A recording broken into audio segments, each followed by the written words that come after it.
Hi everyone, and welcome to my video review of Sim Racing Hardware's Fanatec SLI-M mounting system. This product basically enables you to mount Leo Budnar's SLI-M unit to either Fanatec Carrera, GT3 RS or GT2 wheel. As you can see, I haven't mounted it to my wheel yet because there's an adhesive tape on the bottom that can only be used once, and I decided to tape something before it's mounted. As you can see, it's made out of several layers of acrylic and composite materials and has two rotary encoders on the front side. I haven't tested these out yet obviously, but for now they feel really good because they are reasonably smooth and dampened just enough to feel like they came out of some high quality machinery. Of course, the whole unit is held together by these stainless steel screws around.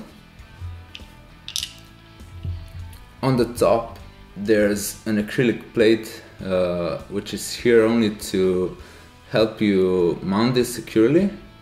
A screw goes through here into the rear of your wheel's wheel rim, and here you can also see these 4 screws that actually help you fasten the SLI-M on here. And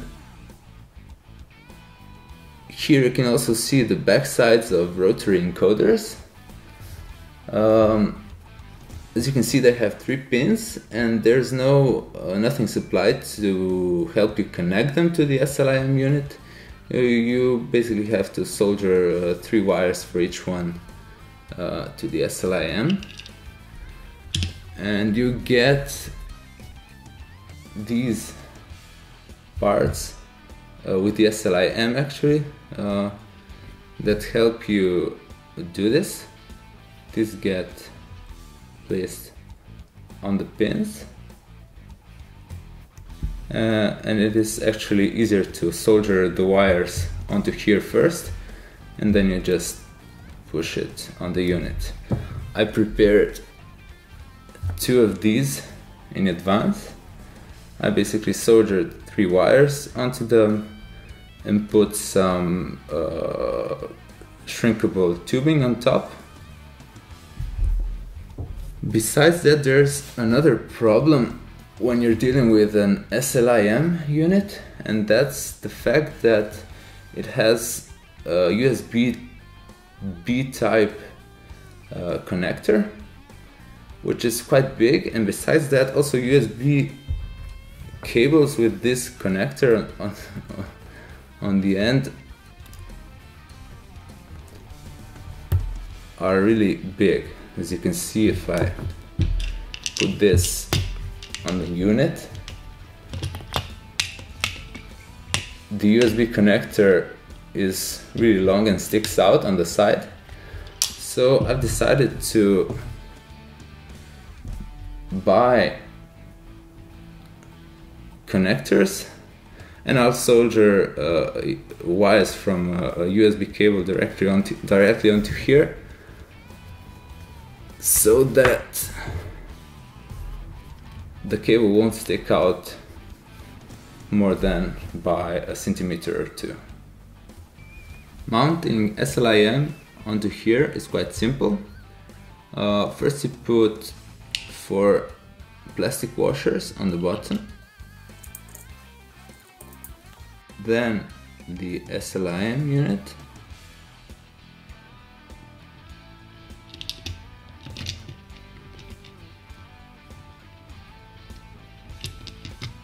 okay, it's on.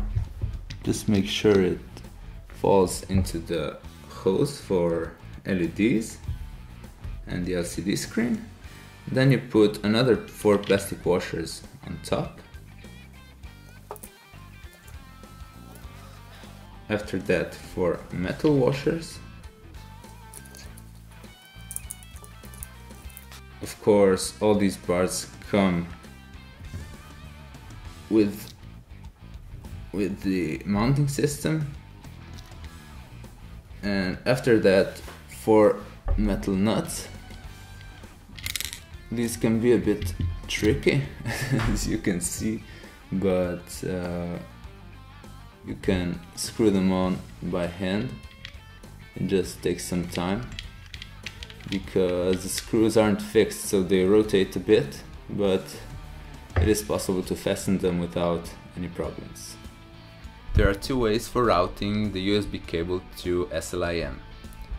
You can just connect it to the back and leave it hanging behind the wheel, but in that case you have to make sure that the cable is long enough and runs freely, so that it doesn't catch something and damage it when the wheel rotates, like flappy pedals or the PCB of SLI-M itself.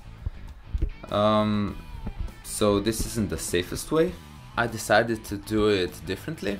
I didn't want any cables behind the wheel and outside, so I decided to route the cable through the wheel's housing, through the center of the wheel, and then back to the unit. That way cable can be fixed and there is absolutely no danger of damaging anything. GT3 RS wheel has a hole on its left side. It's usually covered by this black sticker. I took that off and put a USB cable through it. Then I peeled the plastic tube off of the cable and pushed it through the transparent tube that's already in here for other cables. Pushed it all the way through the center column so that it came out in the center of the wheel. You can see the silver cable here. And then I actually drilled a hole at the back of the wheel rim. It's a very small hole just to fit this cable. I pulled it through and then soldered the USB-B connector on this side. Mounting of this unit is pretty straightforward. What you need to do first is take off the protective film on the bottom of the gel adhesive. And then you place it 1 centimeter from the front edge. As you can see, I marked distance with some silver tape. Place it really carefully so that it is straight.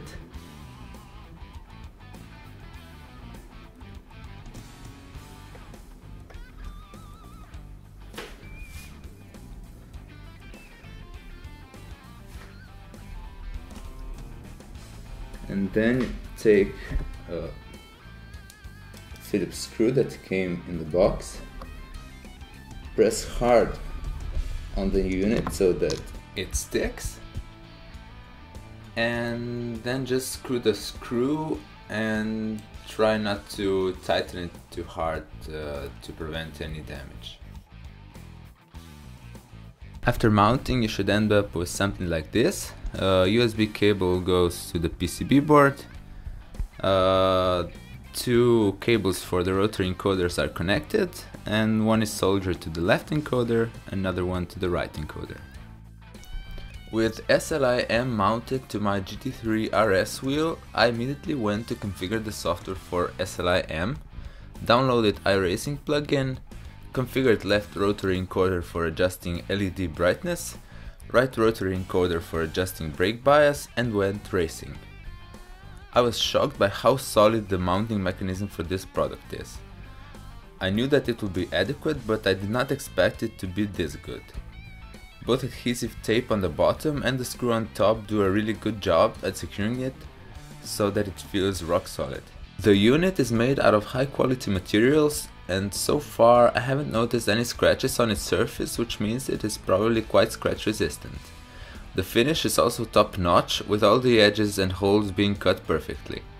That makes it look good and also means that layers of plastic fit together perfectly, preventing any unwanted movement or weird noises. Because Fanatec Porsche wheels have a big hub in the center, it is quite hard to make a perfect attachment for SLI-M without screwing it on and completely destroying the look of it once you decide to take it off, if you do. Sim Racing Hardware wanted to find a good solution that will not require any drilling, and I think they succeeded.